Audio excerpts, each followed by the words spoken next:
kita berjumpa. Hai, berjumpa lagi dengan saya Badu. Ya, namaku Badu, kita kenalan dulu ya. Wah, senang sekali bisa ketemu dengan teman-teman dari seluruh Indonesia. Oh, banyak sekali yang ikut Sumria pada kali ini ya. Nah, pada bulan Oktober kali ini Badu akan bercerita tentang mukjizat yang terjadi di desa Genasaret.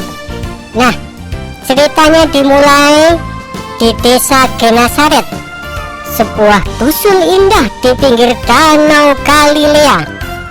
Airnya selalu melimpah, ikan-ikannya tumpah ruah. Tanah-tanahnya di pinggir danau juga subur. Tanaman mudah tumbuh dan berbuah banyak. Di pinggir danau itu ada rumah kecil. Di sana tinggal Bapak Yasir dan Ibu Safa.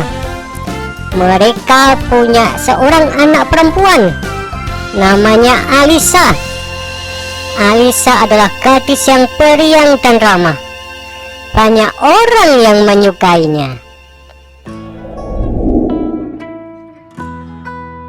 Bu, aku main dulu ya sama teman-teman. Mau main di mana, Nak? Teman-teman mengajakku cari bunga di tepi danau. Kamu kan tidak bisa melihat. Mengapa suka dengan bunga? Aku kan bisa mencium bunga, terutama sekali bunga mawar. Baunya harum, aku juga suka meraba kelopaknya. Yang lembut itu, Bu. Baiklah, tapi kamu harus berhati-hati pada durinya. Iya, Bu. Teman-temanku membantu membersihkan duri-durinya lebih dulu. Syukurlah kalau begitu.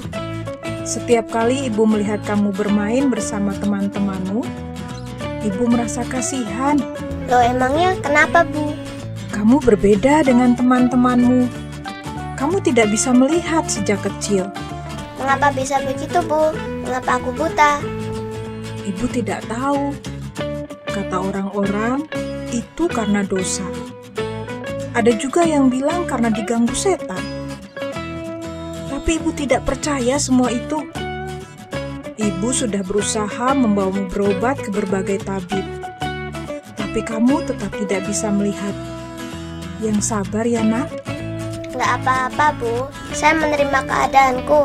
Meski aku buta, tapi ayah dan ibu tetap sangat menyayangi aku. Itu saja cukup. Terpujilah Tuhan. Tuh, teman-temanmu sudah datang. Oh iya, aku pergi dulu ya, Bu. Nah, Alisa bersama dengan teman-temannya bergegas berjalan ke tepi danau Galilea. Sesampainya di sana, mereka terkejut. Mereka melihat pohon-pohon di tepi pantai porak-poranda. Pohon-pohon bertumbangan. Pohon yang masih bertahan, dahan-dahannya patah. Semak-semak, rumput dan tanaman telah roboh. Bunga mawar kesukaan Alisa juga patah. Apa yang terjadi ya? Aduh, mengapa jadi begini? Apa yang terjadi? Ceritakanlah kepadaku. Apa yang kamu lihat? Pohon-pohon bertumbangan, ranting dan dahan pohon patah. Bunga-bunga yang biasa kita petik pun patah. Tampaknya ini akibat badai. Oh iya, aku ingat.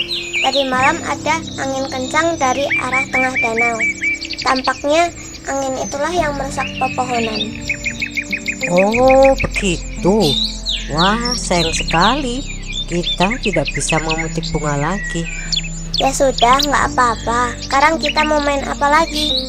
Aku dan teman-temanku sebenarnya punya rencana untuk main petak umpet sih. Tapi kamu kan nggak bisa ikut main. Kalian main saja. Aku nggak apa-apa. Aku menunggu di sini aja. Beneran nih nggak apa-apa? Nggak apa-apa.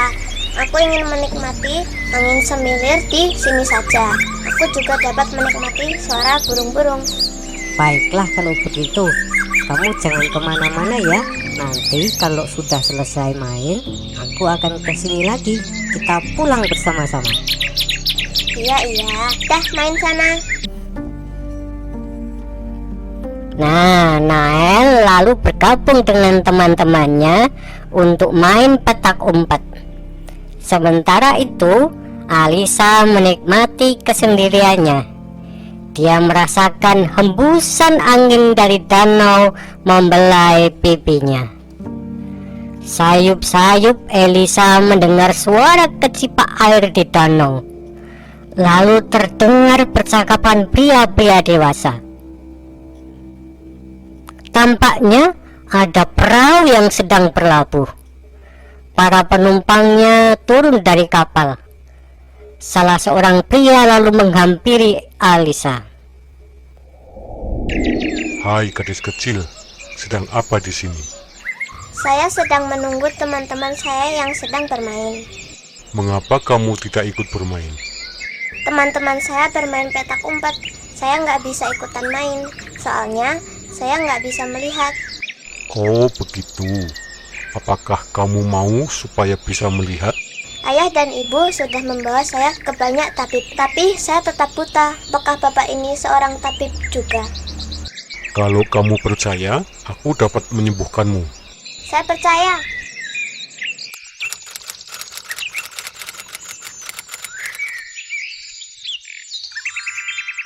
Wow, apa yang terjadi?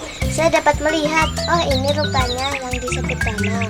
Oh, itu pohon ya? Kalau itu pasti perahu. Oh, banyak sekali yang ingin saya tahu. Tapi maaf, saya sampai lupa memperkenalkan diri. Nama saya Alisa. Rumah saya dekat danau ini. Nama bapak siapa? Namaku Yesus. Orang-orang yang di dekat perahu itu adalah murid-muridku. Terima kasih karena bapak sudah membuat saya melihat. Saya pamitan dulu ya. Saya ingin menyampaikan kabar gembira ini kepada ayah dan ibu saya. Ya Alisa, silahkan. Ibu, aku pulang. Sepertinya itu suara Alisa. Ibu, Kenapa dia berteriak-teriak? Loh. Alisa kok berlari-lari? Alisa, jangan berlari. Kamu bisa menabrak sesuatu. Hati-hati. Nggak apa-apa, Bu. Sekarang saya bisa melihat. Oh, ternyata ibu terlihat cantik sekali. Apa? Benarkah kamu bisa melihat? Coba ikuti arah gerakan tangan ibu dengan tatapan matamu. Puji Tuhan, kamu bisa melihat. Bagaimana kamu dapat melihat, Nak? Aku tadi sedang duduk-duduk di tepi danau. Lalu ada perahu yang mendarat. Penumpangnya ada banyak. Salah satu penumpangnya menghampiri aku. Dia bertanya apakah aku ingin melihat. Lalu, kamu jawab apa? Lalu aku jawab aku mau. Lalu dia tanya apakah aku percaya kepadanya. Aku jawab percaya. Lalu, apa yang dia lakukan? Apakah memberimu ramuan? Tidak, Bu. Dia hanya meraba mataku. Seketika itu juga aku dapat melihat. Kita sudah minta tolong banyak tabib. Mengapa baru sekarang ada orang bisa menyembuhkanmu? Siapa yang menyembuhkanmu? Dia bukan tabib. Tampaknya dia seorang guru. Soalnya dia punya murid-murid. Namanya Yesus. Namanya Yesus ya? Sepertinya ibu pernah dengar nama ini. Sebentar, ibu ingat-ingat dulu ya. Oh ya, sewaktu di pasar ada pedagang dari Kapernaum. Dia bercerita bahwa orang yang bernama Yesus ini menyembuhkan orang lumpuh. Dia juga mengusir setan. Bahkan dapat menghidupkan anak yang sudah mati. Berarti beliau punya kuasa yang besar ya, Bu? Iya, Nak. Kalau begitu kita harus memberitahu orang lain, Bu. Ayo kita ajak mereka datang kepada Yesus supaya disembuhkan. Oh ya, benar. Baik sekali usulanmu. Ayo kita sebarkan kabar baik ini kepada tetangga-tetangga kita. Alisa dan ibunya Safa lalu mengabarkan kedatangan Yesus. Orang-orang lalu meletakkan orang-orang yang sakit di atas tikar, lalu membawanya kepada Yesus.